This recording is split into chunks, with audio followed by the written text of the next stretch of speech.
Hi guys. Okay, I promised my friends over on Instagram that I would be doing a flip through of this Let's Do School art workbook. I have a 4th grader and I have a 6th grader, and I actually purchased this about 3 months ago, and we have not started. Well, we did start one lesson last week, and I plan on doing another lesson tomorrow. It's probably gonna be like an every Friday thing where we do like maybe a couple lessons at a time. I don't expect us to finish this in 1 year. It's probably going to take us a couple years. But what I was looking for when I was looking for an art book, and not even necessarily like an art curriculum, is I wanted something that was just going to be fun, that we could do, that wasn't going to add to our workload. You know, we have a very like rigorous workload as it is with our literature, our language arts, our writing workload, our history, our science. Like, I just want to do something and have fun while learning about things, you know? So I came across this. I had a friend on Instagram who was like sharing this, and she has a YouTube account, and she might have actually done a flip through. So I highly recommend going, but it is Homeschool of Bel Air, and I will tag her if I can figure out how to do it. I'm still new to all this YouTube stuff, but I will tag her. And definitely go check it out over there. But I found it through her account, and I felt like it was exactly what we needed. I just want us to do art. I just want to have some fun and learn some things. I don't want anything really complicated that's going to add to like our overall workload. So I've only done one lesson, so this isn't a review of any kind. This is just, I just want to flip through it since we're all in the curriculum holiday buying season. The only thing I will say is I absolutely hate the spine. And so when you buy this, it's not a PDF that you print out. Like, you purchase it and it only comes just like this. So there's no option for like a PDF or anything like that. That is my only negative in it, is I absolutely hate the bind. I absolutely hate it. And I guess I can rebind it myself, and maybe eventually I will if it gets annoying enough. But that's it. That's like my only negative. I have flipped through this pretty exhaustively when I first got it and before purchasing it. And it's really pretty. Like, let me just like flip through it. You can see like the illustrations, like just the layout, the cleanliness of it, how open it is. It's just really pretty. Like, it's really pretty. There's nothing in here that's very overwhelming when you look at it and you're like, oh, you know, this is like, I'm overwhelmed at first glance. No, it's not like that, you know? So I'll show you like a couple like things. So I would say the first couple lessons, from my understanding and from flipping through it, is that you're not really doing as much art. You're doing some art and stuff, but you're not really learning any of like the art techniques or like terminology as much in the first couple of chapters, because you're just kind of getting an intro, like what is art, what is the artist's voice, and how to find an artist's voice, what is that artist's style, and responding to criticism. So it is all art, but I mean, as in terms of getting into 2D shapes and 3D shapes and learning how to draw something that looks sharp on paper, you know, drawing, incorporating, figuring out how to fill in negative space, and doing like working with perspective, you know what I mean? That is in here. It's just further along. It's just like the first one. So that's the only thing. So right now we're just kind of like in the first sections right here. We haven't got it into like learning how to do some really cool things. So this one is working with warm colors. And so this is cool because you're going to be looking at your crayons or colored pencils, and you're going to color them according from dark to light. So you're going to color their value. And then you have this over here. It says, color this image using warm color. Do not use blue, green, tan, or brown. Add value to your colors by making them darker on each side of the bird. What about this? Oh, monochromatic hues.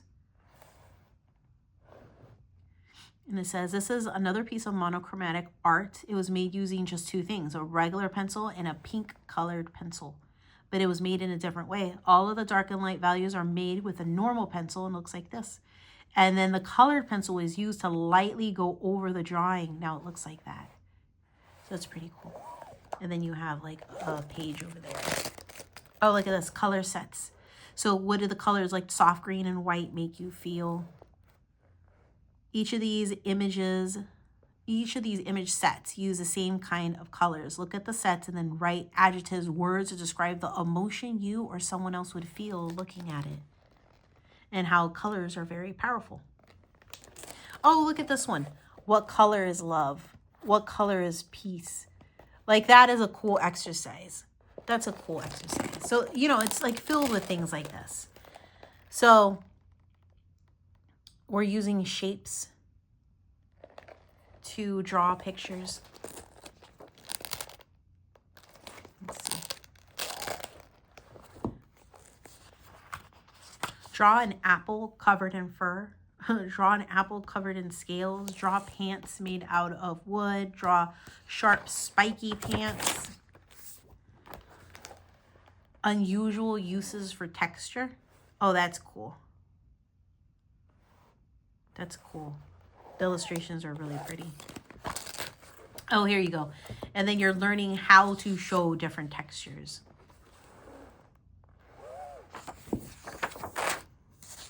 And then prickly ones.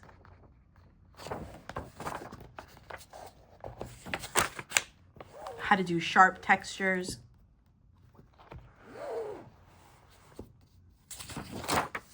What is this one? You're looking at famous photographs and photography and artwork too. How to do brick textures and stone. Describe the shapes you use to make a brick texture. Oh, and then rock texture. And then you're looking at that. Let's see what else.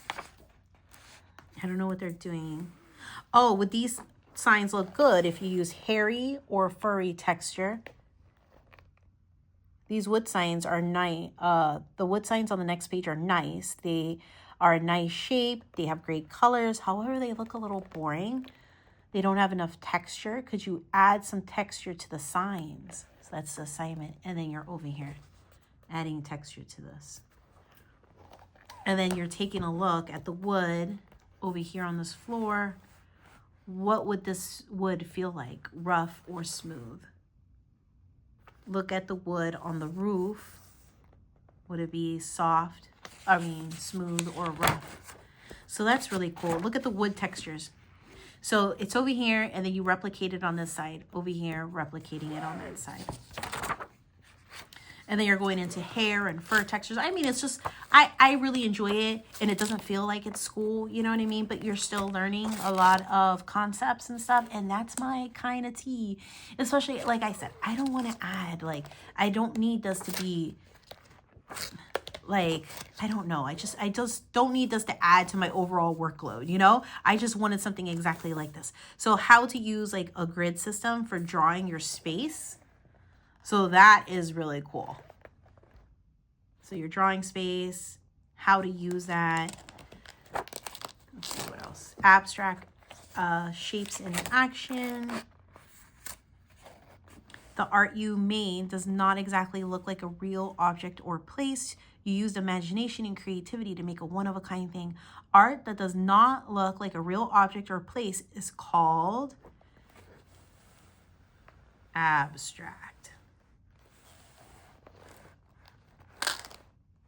Self-criticism. You're criticizing your own piece of art. Shape hunts. Landscapes.